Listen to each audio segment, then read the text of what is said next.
CM Revanth Reddy ఢిల్లీకి వెళ్లనున్నారు. ముఖ్యమంత్రితో పాటు డిప్యూటీ సీఎం భట్టి విక్రమార్క, మంత్రి ఉత్తమ్ కుమార్ రెడ్డి వెళ్లనున్నారు. మంత్రివర్గ విస్తరణతో పాటు పీసీసీ చీఫ్ నియామకంపై అధిష్టానంతో సంప్రదింపులు జరపనున్నారు. పీసీసీ కోసం MLC Mahesh Kumar Goud, MP Balaram Naik, AICC కార్యదర్శి సంపత్ కుమార్ల పేర్లు పరిశీలనలో ఉన్నట్లు తెలుస్తోంది. అలాగే మంత్రివర్గ విస్తరణ కూడా ఉండే అవకాశం ఉందని ఊహాగానాలు వినిపిస్తున్నాయి. మంత్రివర్గంలో నిజామాబాద్ నుంచి సుదర్శన్ రెడ్డి, ముదిరాజ్ సామాజిక వర్గం నుంచి వాకిటి శ్రీహరి, ఉమ్మడి ఆదిలాబాద్ జిల్లా నుంచి ప్రేమ్ సాగర్ రావు, హెడ్మా పొజ్జు, నల్గొండ నుంచి కోమటిరెడ్డి రాజగోపాల్ రెడ్డి, బాలునాయక్ పేర్లు పరిశీలనలో ఉన్నట్లు సమాచారం.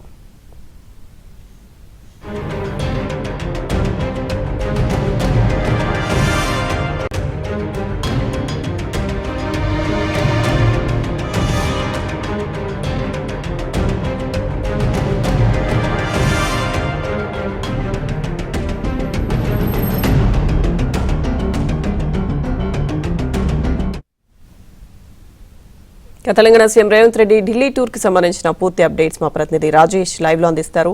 రాజేష్, చెప్పండి, సీఎం ఢిల్లీ టూర్ కి సంబంధించిన అప్డేట్స్ ఏంటి? అలాగే మంత్రివర్గ విస్తరణకు సంబంధించి కూడా ఊహాగానాలు వినిపిస్తున్న నేపథ్యంలో ఏంటి, అసలు ఏం జరిగే అవకాశం ఉంది? Good morning Lakshmi Durga. మొత్తానికి తెలంగాణ మంత్రివర్గ విస్తరణపై మరోసారి ప్రచారం జోరందుకుందని చెప్పాలి. ఇప్పటికే ఈ నెల 4వ తేదీన ఎట్టి పరిస్థితుల్లో తెలంగాణ మంత్రివర్గ విస్తరణ ఉంటుంది. దానిలో భాగంగానే 2 రోజుల కిందట ముఖ్యమంత్రి రేవంత్ రెడ్డి రాజ్భవన్లో గవర్నర్ సిపి రాధాకృష్ణన్తో సుదీర్ఘంగా భేటీ అయ్యారు. ఆ మరుసటి రోజే బట్టి డిప్యూటీ సీఎంతో పాటు స్పీకరు, అదేవిధంగా మండలి చైర్మన్ సిఎస్ శాంతి కుమార్లు కూడా ప్రత్యేకంగా భేటీ అయ్యారు.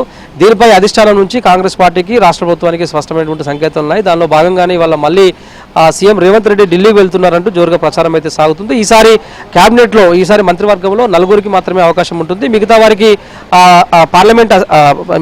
అసెంబ్లీ బడ్జెట్ సమావేశాల తర్వాత చోటు కల్పించే అవకాశం ఉన్నట్లు జోరుగా ప్రచారం అయితే సాగుతుంది. ఇప్పటికే ఇటు పీసీసీ చీఫ్ మార్పు పైన, అదేవిధంగా క్యాబినెట్లో మంత్రి సీతక్కకు, హోమ్ మినిస్టర్తో పాటుగా మిగతా శాఖల సర్దుబాటుకు సంబంధించినటువంటి విషయంలో అధిష్టానానికి ఒక స్పష్టమైనటువంటి నివేదిక ఇచ్చారు ముఖ్యమంత్రి రేవంత్ రెడ్డి. దానిని పునఃపరిశీలించిన తర్వాత రాష్ట్ర వ్యాప్తంగా కొన్ని నామినేటెడ్ పోస్టులను కూడా భర్తీ చేయాల్సి ఉంటుంది రాష్ట్ర ప్రభుత్వం. దాంతోపాటుగా వివిధ కార్పొరేషన్లు కూడా కొంతమందిని నామినేటెడ్ పదవుల్లో ఉన్నటువంటి వారిని కూడా కార్పొరేషన్ పదవులకు నియమించాల్సిన అవసరం ఉంటుంది. ఇదే విధంగా పీసీసీ చీఫ్, దాంతోపాటుగా గతంలో 2 ఎమ్మెల్సీలను ప్రతిపాదిస్తూ రాష్ట్ర మంత్రివర్గము గవర్నర్కి సిఫారసు ఆమోదం తెలపాలని చెప్పేసి కూడా సిఫారసు చేసింది. సో దీనికి సంబంధించిన విషయంలో కూడా మరొకసారి ఢిల్లీ పెద్దల వద్ద అధిష్టానంతో సంప్రదింపులు జరిపి కేబినెట్ విస్తరణ అంశంపైన ఒక క్లారిటీ తీసుకువచ్చే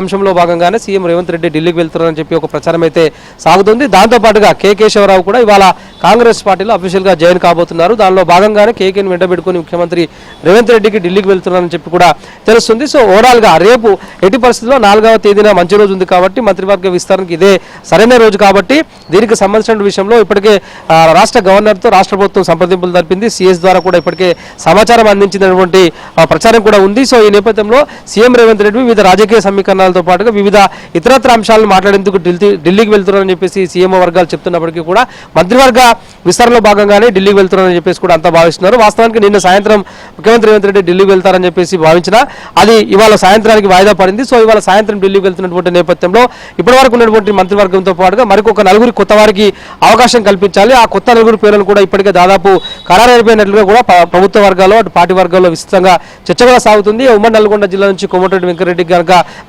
వెంకరెడ్డి సోదరుడు కోమటిరెడ్డి రాజగోపాల్ రెడ్డికి మంత్రివర్గంలో అవకాశం ఇస్తే, ఉత్తమ్ కుమార్ రెడ్డి భార్య ఉత్తమ్ పద్మావతి కూడా కేబినెట్ లో చోటు కల్పించాల్సి వస్తున్నటువంటి ప్రచారం కూడా పార్టీ వర్గాల్లో కూడా జోరుగా సాగుతుంది. ఇటు ఉమ్మడి ఆదిలాబాద్ జిల్లా, ఉమ్మడి నిజామాబాద్ జిల్లా నుంచి కూడా మంత్రివర్గంలో ప్రాతినిధ్యం లేదు. అదేవిధంగా ఉమ్మడి హైదరాబాద్, ఉమ్మడి రంగారెడ్డి జిల్లాల నుంచి కూడా ఇద్దరికి ప్రాతినిధ్యం ఇవ్వాలనేటువంటి ఆలోచనలో రాష్ట్ర ప్రభుత్వం, ముఖ్యమంత్రి రేవంత్ రెడ్డి ఉన్నారు కాబట్టి రాబోయే రోజుల్లో గ్రేటర్ హైదరాబాద్ లాంటి ప్రాంతంలో పార్టీని మరింతగా బలోపేతం చేయాలంటే ఈ గ్రేటర్ హైదరాబాద్ నుంచి 2 మంత్రులను అకామిడేట్ చేయాల్సిన అవసరం ఉంటుంది కాబట్టి అందులో ఒకరిద్దరికి అవకాశం కల్పించాలి. మిగతా ఇద్దరిని ఏ జిల్లాల నుంచి అకామిడేట్ చేయాలనే అంశం పైన కూడా ఇప్పటికీ ఒక కసరత్తు అయితే పూర్తయింది. ఈ కసరత్తు పూర్తయినటువంటి నివేదికని జాతీయ అధిష్టానం దృష్టికి తీసుకెళ్తే కనుక వాళ్ళు ఇచ్చేటువంటి డైరెక్షన్ లో భాగంగా పూర్తి స్థాయిలో ఇక్కడ మంత్రివర్గం దాదాపుగా ఖరారు కాబోతుంది. దానిలో భాగంగానే నెల 4వ తేదీన మంచి రోజు ఉంది కాబట్టి ఎట్టి పరిస్థితుల్లో 4వ తేదీన మంత్రివర్గ విస్తరణ జరగబోయే ఛాన్స్ ఉన్నట్లు ప్రభుత్వ వర్గాలు, పార్టీ వర్గాలు